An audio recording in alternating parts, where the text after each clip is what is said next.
In this video, I'll talk about the different types of fatty acids, how you count the number of carbons in there, and I'll also talk about how you really name them. They do have common names, but instead of also like how you number the carbons and how you kind of express the double bonds in there. So let's go ahead and start out with some of these fatty acids in there. So obviously the fatty acids, you're going to have a carboxylic acid function group in there, and you're going to have these long chain hydrocarbon tails there. And those are going to be relatively nonpolar. This is going to be in a polar end in there. But like I said, since you have more than 6 carbons in these tails here, the nonpolar is going to dominate over this smaller polar group, and as a result they all going to be insoluble in water unless you actually have a negative charge on the oxygen here, and that would happen once you remove this proton and you get a negative charge on that oxygen. Now when I'm looking at this particular structure here, and I can go ahead and count the number of carbons here if I want. So that would be 1, 2, 3, 4, 5, 6, 7, 8, 9, 10, 11, and 12. So this actually contains 12 carbons. So the common name for this fatty acid is going to be lauric acid. It's present in the coconuts, and then the melting point is going to be 44. So we don't have to memorize any of those in terms of the melting point, but it's you want to be able to estimate what the melting point is going to be, or you would relatively compare the melting points of two fatty acids if you were given two different fatty acids in there. So since I have a no double bond between the carbon and carbon here, I do have a double bond between the carbon and oxygen, but that does not count. It's going to be the carbon-carbon double bond that's going to count if it's present somewhere on this structure here.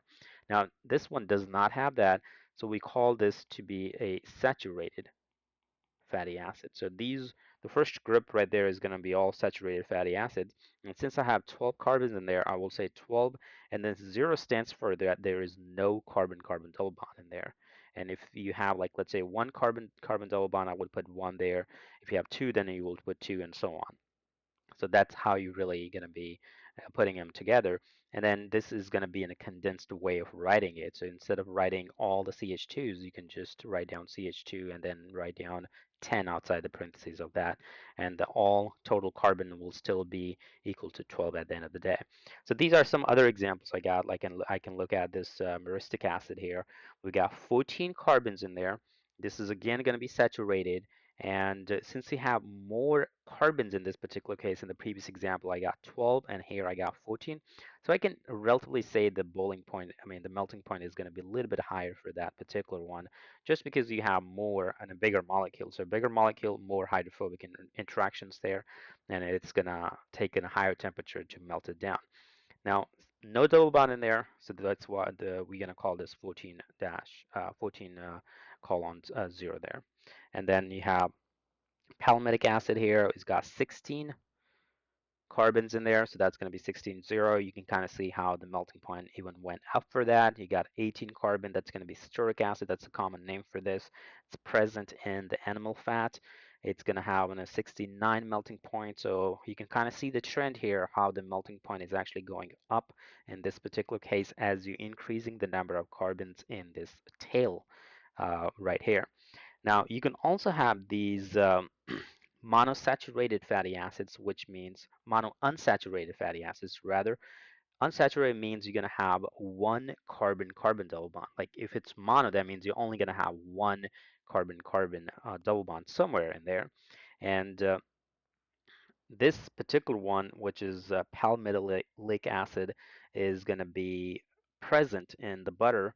And we got 16 carbons in the main chain here, all right?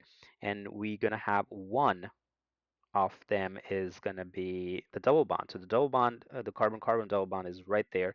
And if I want to actually calculate where that's going to be, I would say, okay, 1, 2, 3, 4, 5, 6, and 7. So this is at the 7th position. You can also call that omega 7.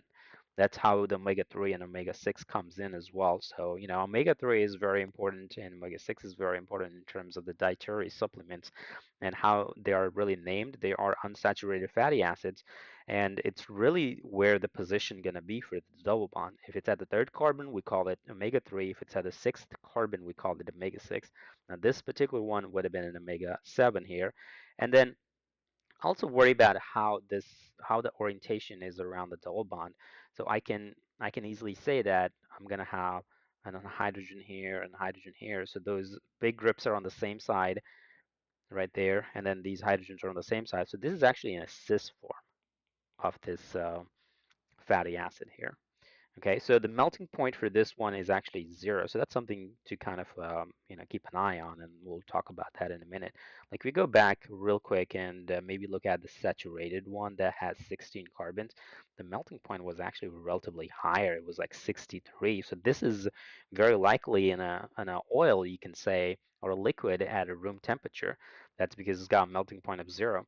Now, the reason why that happens is as soon as you start seeing these cis double bonds in there or cis configurations in the fatty acids, it creates a kink in the molecule where it's not going to be easy for those to kind of pack them well. So in the previous cases where you have just like in a carbon-carbon single bonds, if I lay another molecule up this, it's going to pack really well because there's nothing really going on in terms of the space. But if you have a double bond present, and especially when it's a cis, it creates a kink because it's going to be bent at some point and it does not really pack well with another molecule of itself, and that's why their melting point goes down in those particular cases. I can look at this oleic acid, which contains 18 carbons, got one bond in there. So if I count where that one double bond is, that's going to be one. Come on. One, two, three, four, five, six, seven, eight, nine. So this is like actually an omega 9, you can say, because the double bond is at the ninth position. Again, 18 carbons, if you go back to the stearic acid, its melting point was 69, but now the melting point is only actually 14. And again, that's because you have a cis alkene in there, and that's going to create a kink. As a result, it's not going to pack well with another molecule of itself, and it will have a relatively lower melting point. Then I can also have these polyunsaturated fatty acids, which means I have more than one double bond. And you can have two, you can have three, and stuff like those. I can talk about this linoleic acid, which is 18. 2 means 18 total carbons and is going to have two double bonds. And when I'm looking here, both of those are cis, and now two double bonds, and both of those are cis. That's going to be even a bigger issue for its packing, and as a result, it's not going to pack well, and it will have even a lower melting point.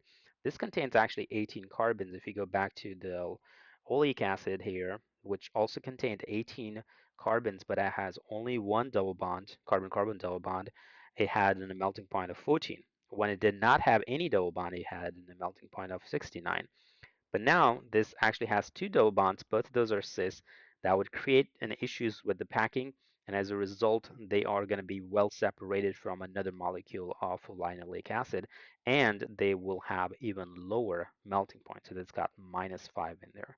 So it's important to be able to kind of look at how the melting points really behave in terms of the number of carbons, the pi bonds, and how the orientation is in there. If it's a trans orientation, that's usually not a problem because when you have a trans double bond, it does not really have that kink, and it would still be more or less in a straight line, and it would pack well in that case. It's really the cis that actually creates the problem.